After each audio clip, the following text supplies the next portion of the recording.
Waktu terus merambat. Begal Gajah Mada kini bertambah gelisah. Begal Gajah Mada merasa keadaan yang dihadapinya benar-benar tidak menentu. Tebalnya kabut kini makin mempertegas keadaan yang tidak menentu itu. Akhirnya beberapa telik sandi yang ditebar kini telah kembali. Kedatangan mereka kebetulan nyaris bersamaan.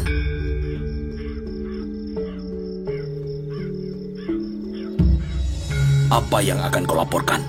Begal Gajah Mada bertanya. Apa yang kau curigai tampaknya benar, Kakang Begal. Tidak seorang pun terlihat di bangsal Jalarananggana. Bangsal itu sepi, Kakang, lapor Pradamba dengan nafas yang tersengal. Kamu? Bertanya Ki Begal Gajah Mada kepada Gajah Geneng. Tidak ada kegiatan yang mencurigakan di bangsal Jolopati. Semuanya kelihatan seperti biasanya, Kakang, jawab Gajah Geneng. Bagaimana dengan bangsal Kesatrian Jalayuda? Tanya Ki Begal Gajah Mada kepada Panji Saprang. Tidak ada yang mencurigakan di bangsal Jalayuda, Kakang, jawab Panji Saprang dengan tegas. Gajah Mada kini termangu. Sejenak kemudian pimpinan pasukan khusus Bayangkara itu manggut-manggut, dan kini cukup jelas bagi Gajah Mada bahwa pasukan Jalarananggana berada di belakang rencana tindakan makar itu. Pasukan Jolopati ada di tempat. Pasukan Joloyudo juga ada di tempat. Dengan demikian, pandangan mata kita jelas terarah kepada para pasukan Jalarananggana. Aneh juga rasanya, ketika kita dihadapkan pada kenyataan yang tidak terduga bahwa Tumenggung Pucuk Luntar yang menekuk wajah paling dalam di saat Sebo di Pasewaan itu ternyata minger kiblatnya. Ia mencoba menggoyang pilar istana Majapahit yang dibangun dengan susah payah oleh Baginda Sri Kertarajasa Jayawardana. Tidak seorang pun yang berbicara dan semuanya kini terdiam. Namun, bagai bersepakat, mereka mencoba membayangkan sosok prajurit yang berkemampuan olah perang yang dipimpin oleh pasukan segelar sepapan prajurit yang berpangkat Tumenggung itu adalah Pucuk Luntar.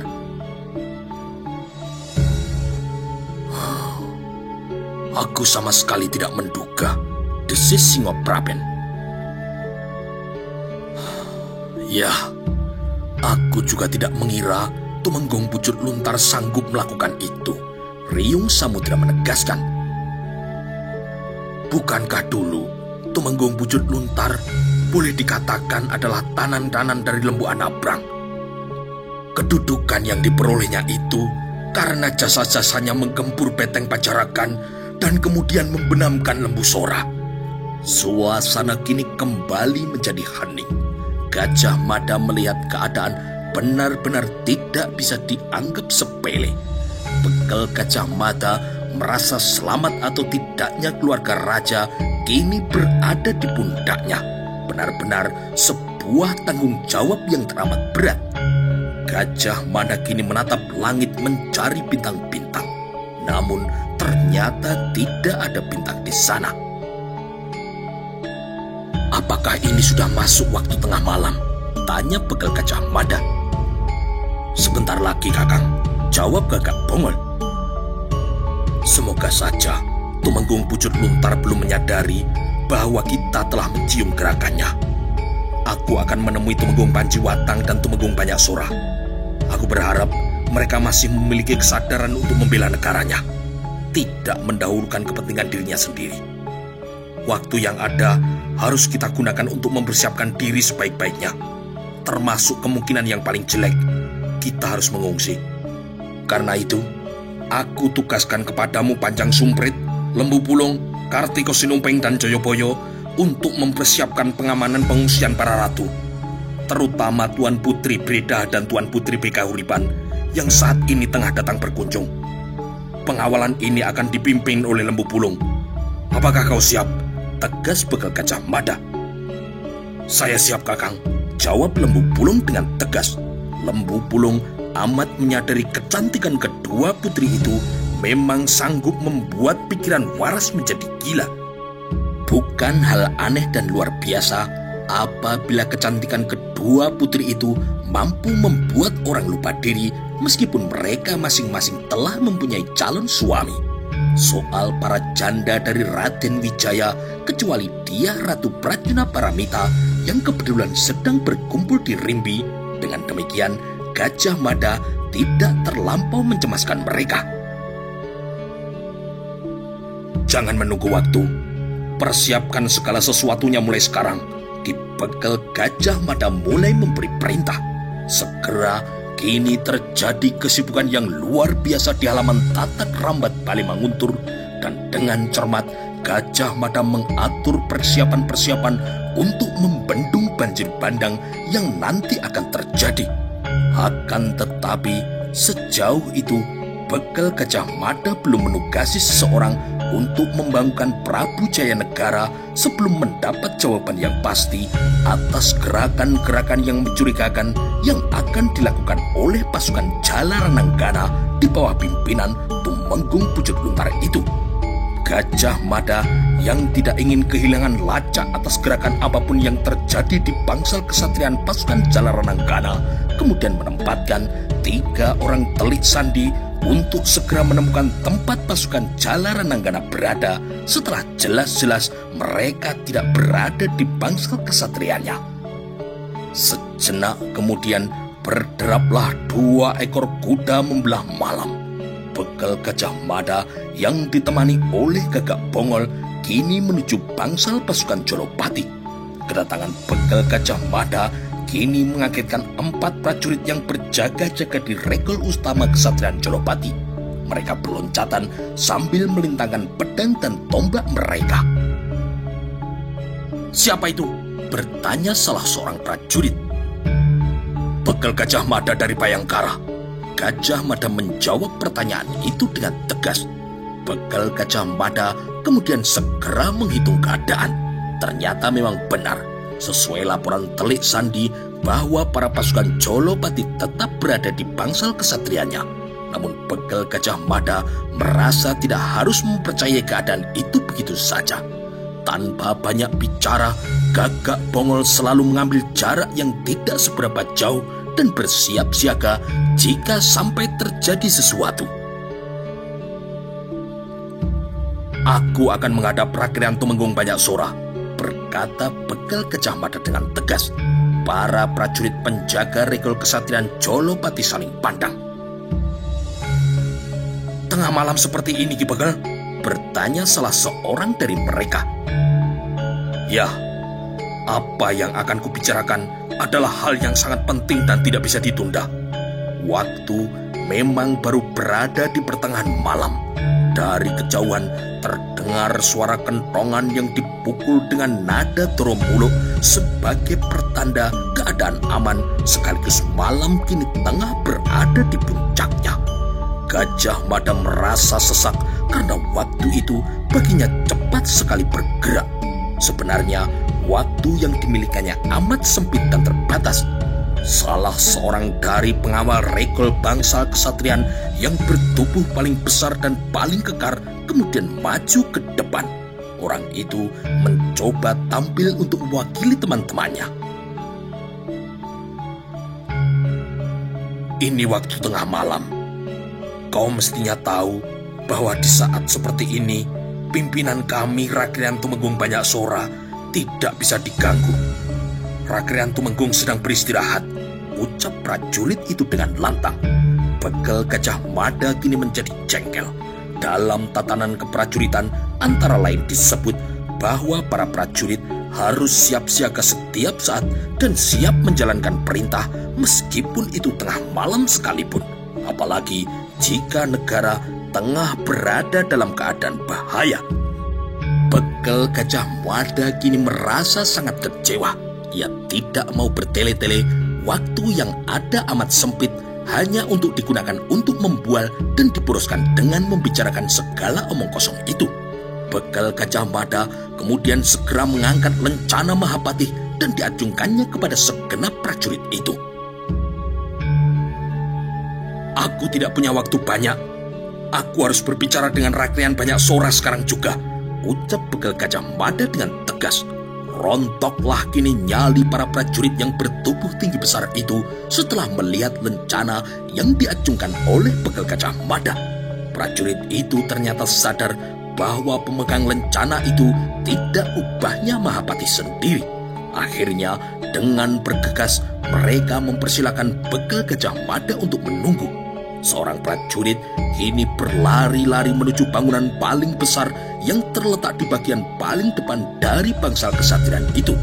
Tidak berapa lama kemudian prajurit itu telah kembali mengiringkan Tumenggung Banyak Sora. Tumenggung Banyak Sora kini menguap membuang rasa kantuknya. Sekejap kemudian Tumenggung Banyak Sora memandang Bekel Gajah Mada dengan perasaan yang tidak begitu senang. Banyak Sora merasa mimpi indahnya kini telah terganggu. Benarkah kau membawa pertanda lencana dari Mahapati? Bertanya Rakrean Banyak Sora. Bekel Gajah Mada mengangguk sambil menunjukkan lencana yang ada di tangannya. Dengan cara bagaimana kau dapatkan lencana itu? Kembali Banyak Sora bertanya. Bekel Gajah Mada kurang senang pada pertanyaan itu. Sebaliknya, Gagak Bongol yang berada tidak jauh darinya berada dalam kesiagaan tertinggi. Tangan kanannya tetap melekat di gagang pedangnya dan Gagak Bongol telah sampai pada sebuah kesimpulan jika ternyata Banyak Sora terlibat dalam rencana makar itu dan kemudian menjebak Bekel Gajah Mada, ia akan mengamuk sejadi-jadinya. Dan serangan dadakan yang akan dilakukannya diharapkan mampu membenamkan Tumenggung Banyak Sora ke pintu gerbang kematiannya. Mohon maaf Rakrean Tumenggung, apakah aku diizinkan untuk menyambungkan pertanyaan itu kepada Mahapati Tadah bila nanti aku telah kembali menghadap kepadanya? Balas Gajah Mada. Merah padamlah wajah Banyak Sora yang hanya bisa mengumpat dalam hatinya. Meski kini yang ada di hadapannya hanya seorang prajurit yang berpangkat begal, namun ia memiliki otak yang tidak mau diremehkan. Gajah Mada kini segera mencairkan keadaan. Meskipun saya sedang memegang lencana ini, saya perlu meminta maaf karena telah mengganggu istirahat Rakrean Tumenggung, ucap Bekel Gajah Mada. Rakrean Tumenggung Banyak Sora terbangun.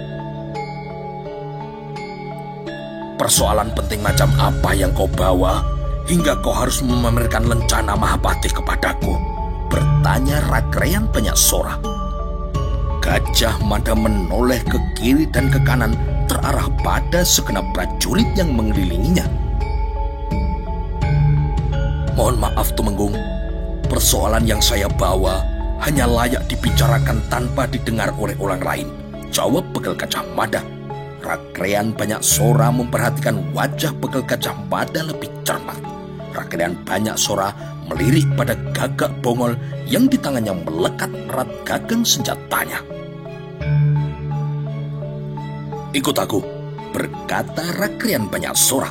Rakrean Banyak Sora membawa Bekel Gajah Mada ke dalam bangunan induk dari bangsal kesatrian Jolopati.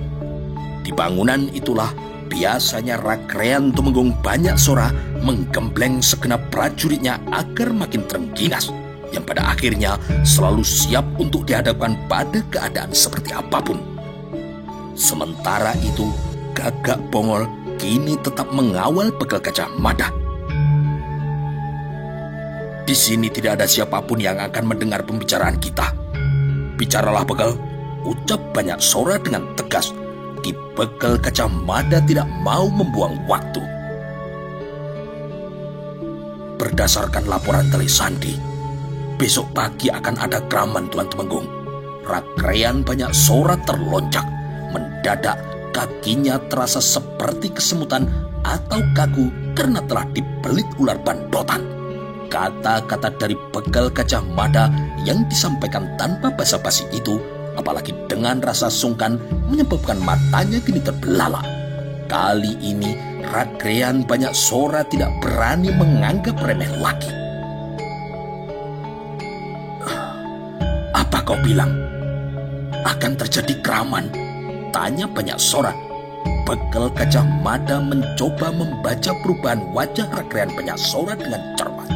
Ia kemudian menerjemahkan apakah raut wajah yang kaget itu adalah gambaran dari kaget yang sesungguhnya atau hanya berpura-pura kaget. Bekel Gajah Mada kini merasa sedikit lega saat merasa kekagetan yang ditunjukkan oleh Rakrean banyak sorak itu mewakili perasaannya yang sebenarnya. Siapa yang akan melakukan keraman? Tanya banyak sorak. Suaranya kini terdengar agak bergetar. Rakrean Tumenggung benar-benar tidak tahu atau sekedar berpura-pura tidak tahu. Pancing Bekel Gajah Mada. Wajah Rakrean banyak sorak kini memerah. Pertanyaan itu membuatnya kini tidak senang. Dipandangnya Bekel Gajah Mada itu seperti akan mengorek isi benaknya. Apakah Mahapatih menuduhku akan melakukan keraman? Bertanya Rakrean banyak sorak dengan suara yang kasar dan nada yang kurang senang. Justru karena itu, Bekel Gajah Mada menjadi agak lega. Dengan demikian, masih bisa diharapkan ada pasukan yang bisa digunakan untuk menghadapi pasukan yang memberontak. Cepat katakan padaku, siapa yang akan balelo atas kuasa Tuanku Jayanegara? Biarlah, aku nanti yang akan menghadapinya, ucap Rakrean Tumenggung banyak sorak dengan suara yang tertahan.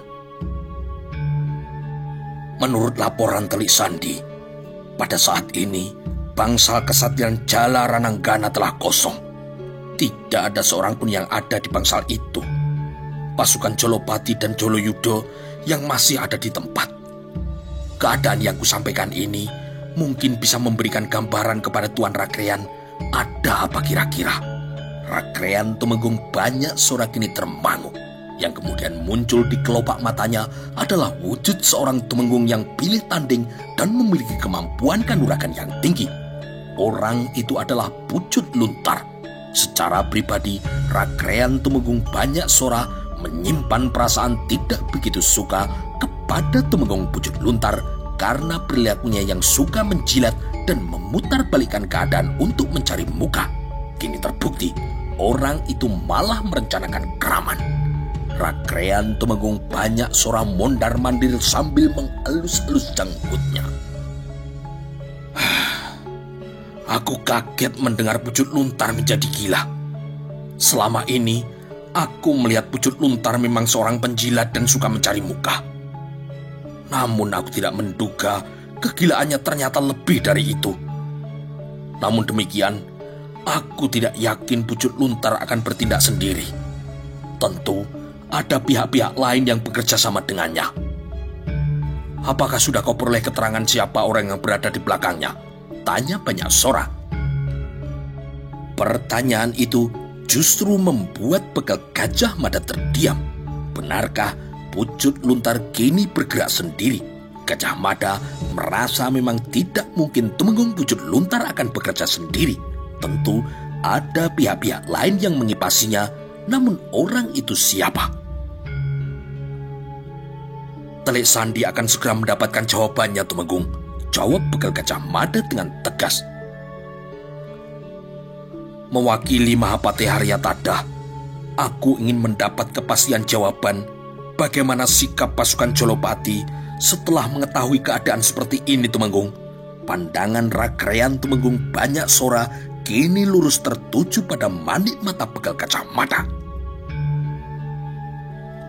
Akan aku siapkan pasukanku untuk membentengi istana, jawab Rakrean banyak sorak dengan tegas.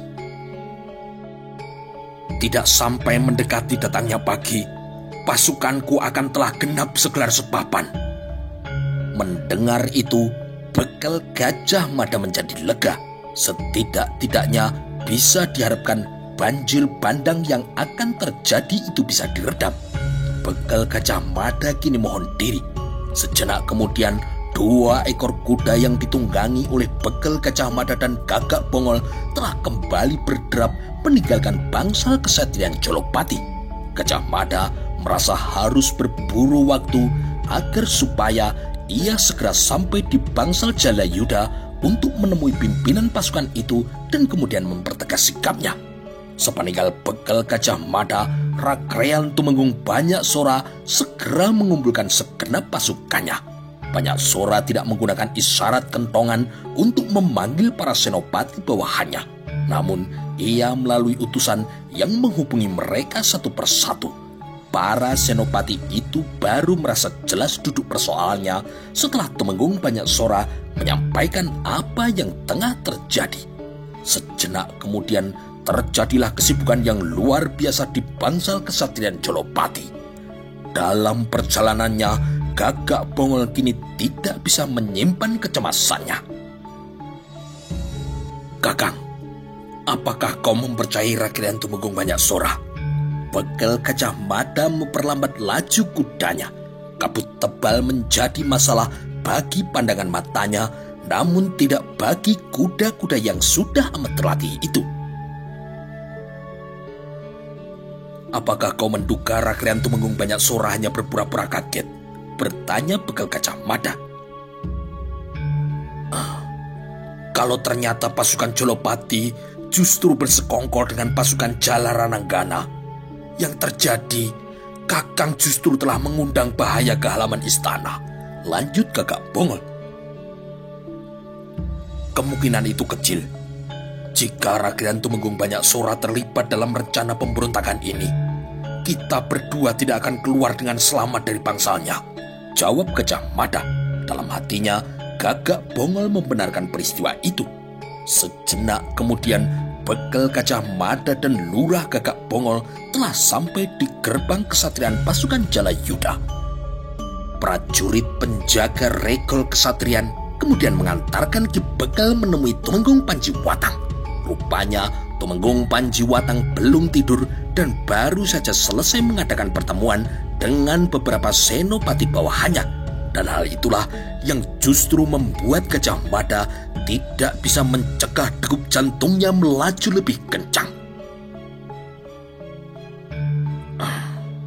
Panjiwatang baru saja mengadakan pertemuan dengan anak buahnya. "Berhati-hatilah," bisik Bekel Gajah Mada kepada Gagak Bongol. Dan kini Gagak Bongol pun mengangguk. Dengan ramah, Rakrean Tumenggung Panjiwatang menerima kehadiran Bekel Gajah Mada. Belum sempat Gajah Mada mengutarakan apa yang menjadi keperluannya, Panjiwatang telah memerintahkan kepada seorang perempuan untuk mengeluarkan hidangan. Bekel Gajah Mada merasa agak heran karena ada seorang wanita di bangsal kesatrian Jalayuda itu. Bekel Gajah Mada manggut-manggut saat melihat minuman yang disuguhkan adalah minuman yang memabukkan. Bekel Gajah Mada kini menyapukan pandangannya mencoba mencermati keadaan. Diperhatikannya segenap sudut bangsal utama yang sekaligus menjadi kediaman dari Tumenggung Panjiwatang itu. Di halaman, beberapa prajurit tengah membuat perapian. Dari sana asal bau daging yang dibakar itu. Kabut tebal melayang-layang.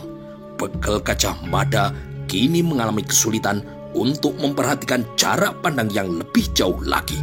Di sebelah Panjiwatang, Senopati Ranggayuda membeku dengan tangan yang mengelus-elus gagang senjatanya. "Ada apa malam-malam seperti ini kau berkunjung ke sini, Bekel?" tanya Panjiwatang. Sekuat tenaga, Bekel Gajah Mada menghapus kesan di wajahnya agar tidak terbaca oleh Tumenggung Panjiwatang. "Agaknya ada hubungan antara Jalayuda dan Jalarananggana. Aku curiga pasukan Jalayuda termasuk di antara mereka yang akan melakukan tindakan makar. Para prajurit Jalayuda tentu tidak akan membutuhkan waktu lama untuk membuka gelar perang dan kemudian menyerbu istana. Jarak antara bangsal ini dengan istana tidak terlalu jauh," desis Gajah Mada dalam hatinya. Rupanya Tumenggung Panjiwatang tahu kalau tamunya itu tengah merenung memikirkan sesuatu. "Kenapa tertegun, Ki Bekel? Apa yang sedang kau pikirkan?" bertanya Tumenggung Panjiwatang. Bekel Gajah Mada menggertakkan giginya. Pimpinan prajurit Bayangkara itu menjadi tidak sabar. Waktu yang ada sangat mepet dan ia harus mendapatkan jawaban secepatnya. Apakah pasukan Jalayuda akan terlibat dalam rencana keraman itu? Mohon maaf Rakrian Tumenggung, kedatanganku di tengah malam ini mewakili Mahapati Haryatadha. Gusti Mahapati Haryatadha membutuhkan jawaban yang pasti.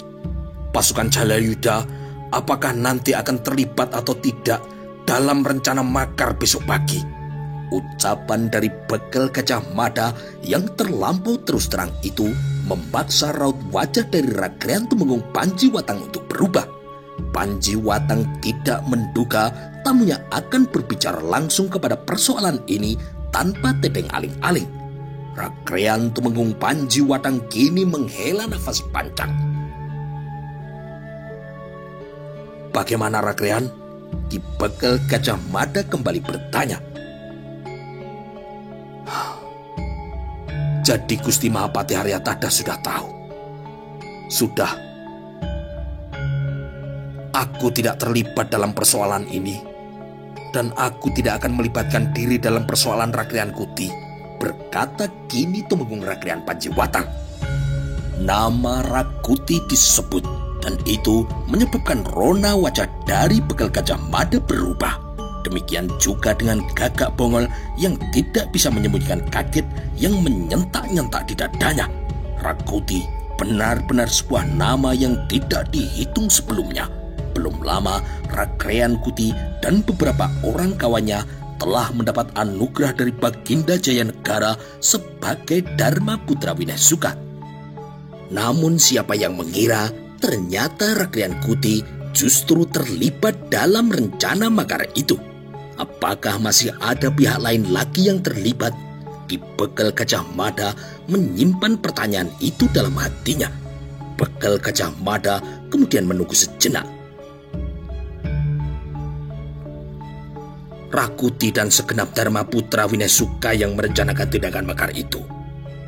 Terus terang, aku mengatakan bahwa Rakuti telah menghubungiku, merayuku untuk ikut terlibat dalam pemberontakan itu. Tetapi aku menolak. Lanjut Panjiwatang.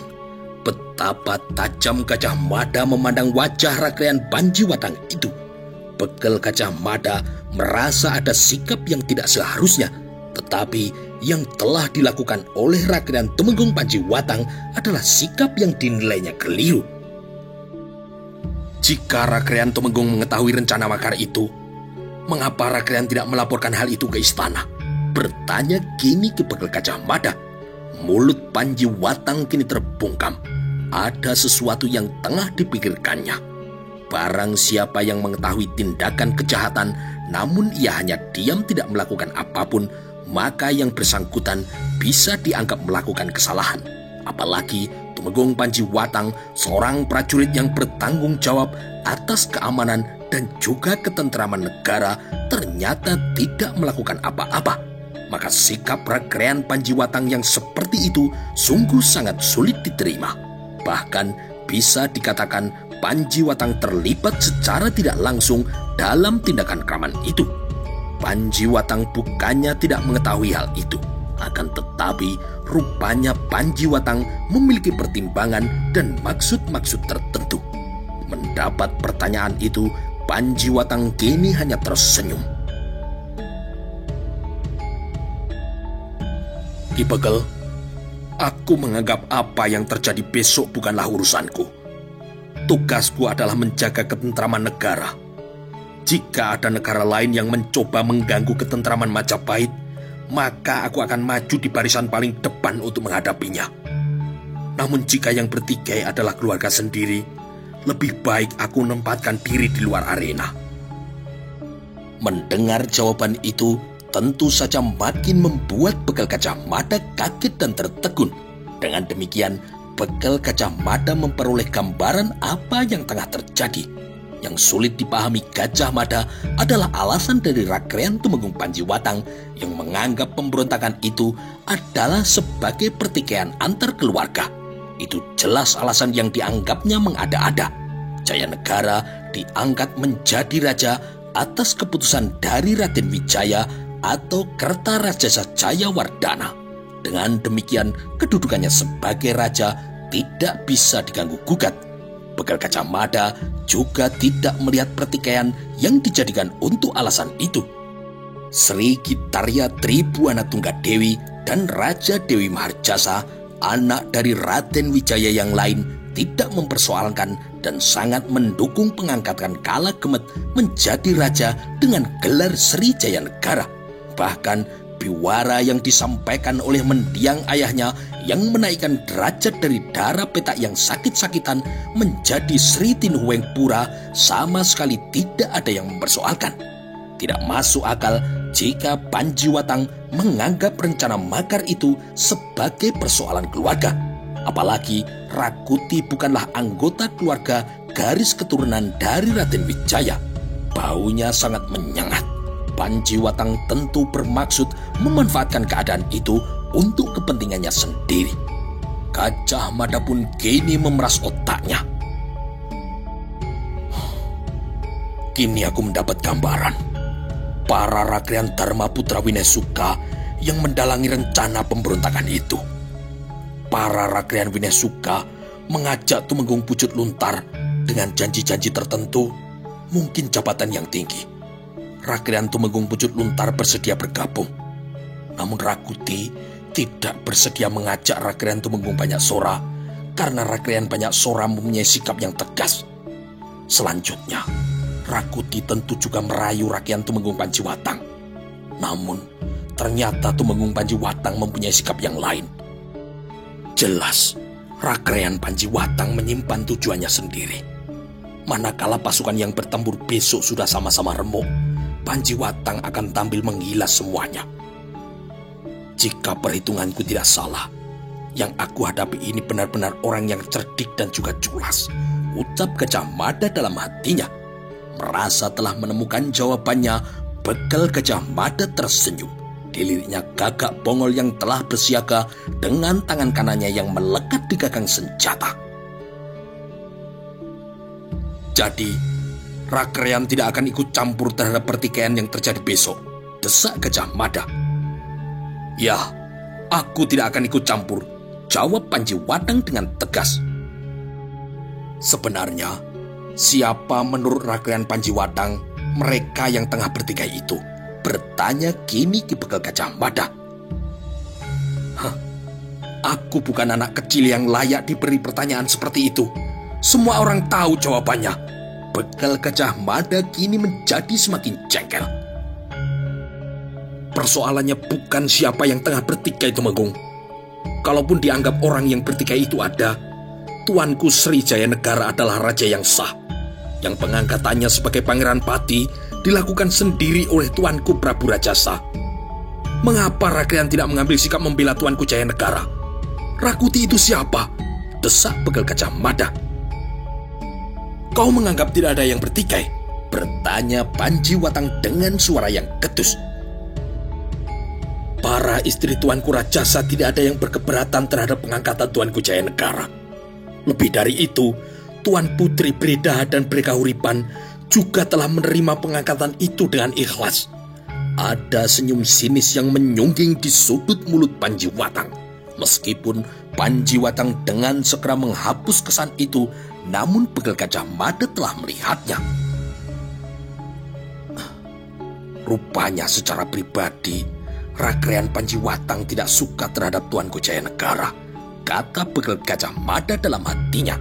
Rakrian Tumenggung Panjiwatang mulai tidak suka dengan sikap dan juga kehadiran dari Begal Gajah Mada.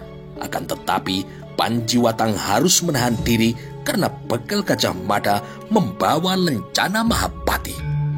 Andai saja Gajah Mada tidak memegang benda itu, dengan senang hati ia akan mengayunkan tangannya menampar wajah dari Gajah Mada. Suasana kini berubah menjadi hening karena Tumenggung Panjiwatang menjadi tidak suka kepada Gajah Mada yang pangkatnya hanya seorang begal, namun kini ia dirasa tidak menghormatinya yang berpangkat jauh lebih tinggi. Untuk mencapai pangkat Tumenggung, seorang begal masih harus melompati pangkat senopati.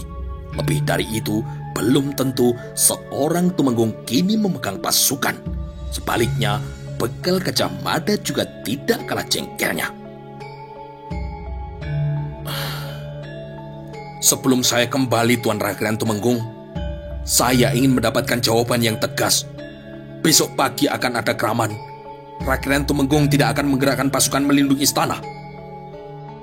Sudah aku bilang, aku tidak akan ikut campur dalam pertikaian itu.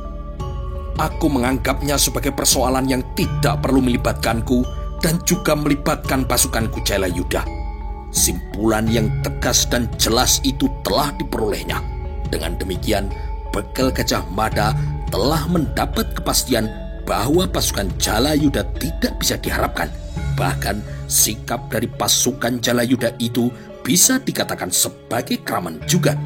Raja dalam bahaya, namun pasukan Jalayuda hanya diam dan tindakan itu sangat tidak bisa dibenarkan.